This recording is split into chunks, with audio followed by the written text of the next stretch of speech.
Vi uma palestra sobre a questão do livre-arbítrio segundo o ensino de Sri Ramakrishna, e o monge Swami Medananda explicava que definitivamente Sri Ramakrishna negava a existência do livre-arbítrio. Mas ao mesmo tempo ele dizia que o homem comum não iluminado deve pensar que é o fazedor, que tem livre-arbítrio, pois se não fosse assim, pecaria ainda mais.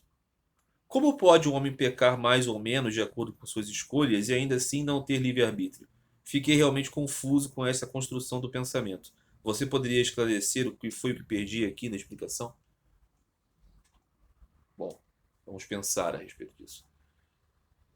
Sri Ramakrishna está dizendo, não é? Isso é parte do Sri Ramakrishna Katarita, que de fato a ideia do livre-arbítrio é uma coisa estranha para ele. E ele chega até a brincar, isso é alguma coisa, algum conto britânico, inglês, ocidental. E ele dizia, não, não há verdadeiramente isso de livre-arbítrio. E aí complementava, mas esse pensamento, essa ideia, essa realização, esse conhecimento, precisa ser isso, um conhecimento. Você vê Deus sendo a vida perpassando por todas as vidas, e você vê os homens e o mundo como uma manifestação e um instrumento de Deus. Sem isso, realmente o homem comum, o homem mais preso ao mundo, ele precisa acreditar que ele realmente tem responsabilidades, que ele tem liberdade, porque se não fosse assim, ele erraria muito mais. E aí vem esse amigo e diz: isso não tem cabimento. Se o homem erraria mais ou menos de acordo com o que ele pensa, então é porque ele tem a liberdade de escolher. Mas ao mesmo tempo, Sri Ramakrishna diz que não tem liberdade, que não tem livre-arbítrio. Então, aqui é preciso explicar mesmo. Sri Ramakrishna não está dizendo que você não escolhe o bem e o mal. O que ele está querendo dizer é que existe toda uma grande carga de coisas condicionadas na sua existência. O lugar onde você nasceu, a época onde você nasceu, o corpo que você tem, a criação que você recebe, certas habilidades e certas limitações. Um sujeito nasce com um grande talento para uma coisa, é um talento incrível que ele tem. Ele pode até não desenvolver aquilo, mas ele tem aquele grande talento. O outro não nasce com aquele talento. Pode até melhorar muito em relação àquilo, àquela habilidade, mas o talento extraordinário ele não tem. Um tem, o outro não tem de nascença. Uma limitação, uma deficiência, uma qualidade, uma criação. Pessoa muito boa, nasceu num lar de pessoas malvadas.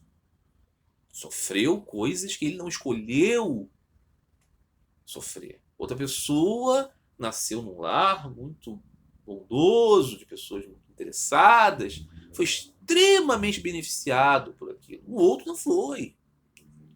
Tudo isso são determinações na vida. As inclinações, as vontades. Né? Uma pessoa é tão atraída por algo, outra pessoa não é nem um pouco atraída por algo. Essas coisas são determinações. Que liberdade temos em relação a essas coisas? Eu queria muito ser um aborígene australiano, mas eu não nasci aborígene. Por mais que eu queira, eu não serei. Eu não posso escolher. Não posso mudar isso. Não tem como. Não é verdade? Então, existem limites muito severos. Não é? Então, quando nós percebemos tudo isso que se manifesta como uma energia de Deus, como a Shakti de Deus, esse é o pensamento de Ramakrishna, né? Tudo isso é a manifestação da Shakti de Deus. Né? Diz o Vishista Dvaita de Ramanuja. Né? A energia inferior de Deus são os corpos, as energias superiores de Deus, Prakriti superior de Deus são as almas eternas. Tudo isso, então, é uma determinante de Deus. Né? Todas essas muitas e circunstâncias. Veja o complexo da vida de uma sociedade no mundo. não é? As guerras, as decisões políticas, quantas coisas dependem de milhares de pontos se intercalando, como nós podemos aqui ver questões individuais aqui prevalecendo. Muita coisa é levada de roldão, que não há realmente liberdade alguma. Mas há um fiapinho de liberdade, que é o campo das nossas escolhas de como encarar as coisas.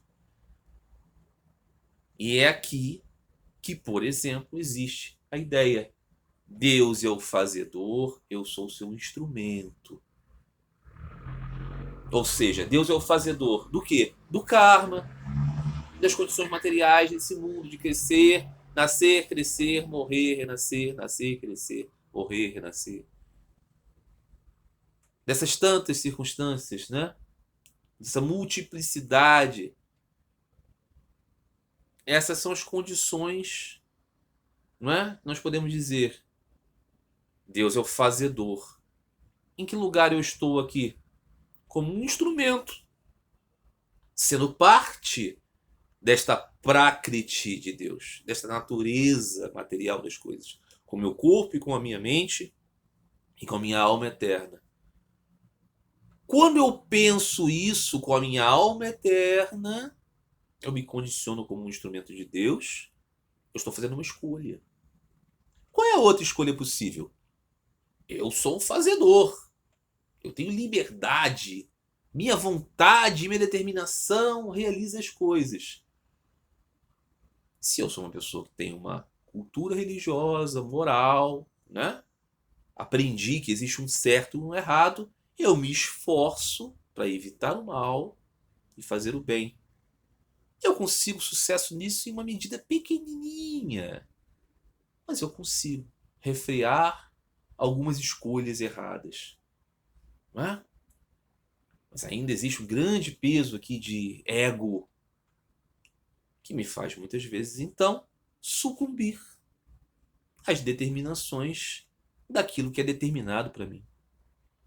Não é? E aí eu acho que eu falhei na minha liberdade. Sim, falhou na sua liberdade em não entender que você é um instrumento.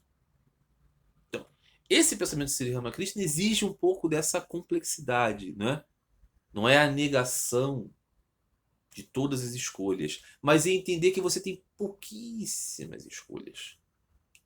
E a escolha fundamental aqui é entender que você é uma alma eterna, parte de Deus, que está vinculada a esta prakriti de Deus inferior, que é condicionada por coisas como, por exemplo, a lei de causalidade. O lugar onde você nasceu, o seu corpo, os seus potenciais e limitações, o lugar histórico, época, que as pessoas chamam de destino, né? Tem certas coisas que estão aí, dadas para você. Não tem muito o que fazer a esse respeito. Não é verdade? O sujeito nasceu, ele era um habitante da África, um negro, nos tempos do escravismo.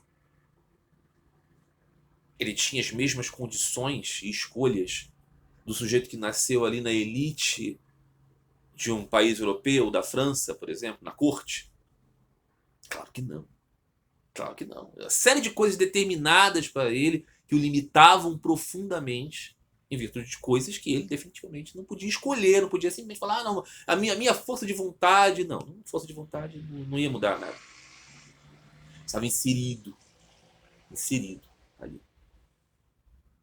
Mas a maneira de direcionar o seu pensamento espiritual, sim, poderia, em muitos aspectos, modificar a maneira como ele lidava com as circunstâncias dramáticas daquela experiência material. Não é?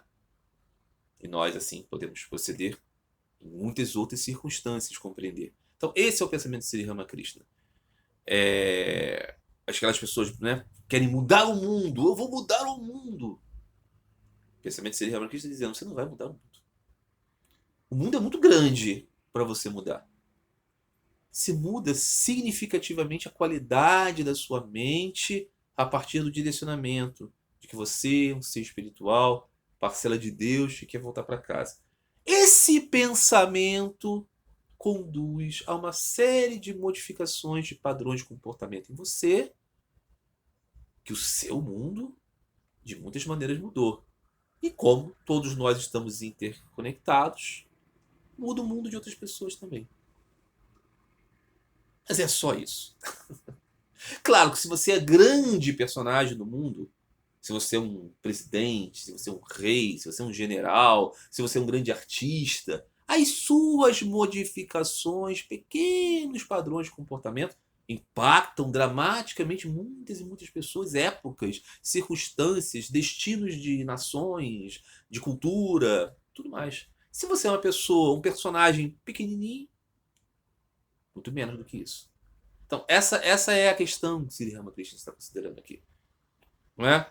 Entender o fiapinho de liberdade que nós temos e a grandiosidade do uso desse fiapinho, que é ter essa consciência. Deus é o fazedor de tudo, nós somos o seu instrumento. É isso.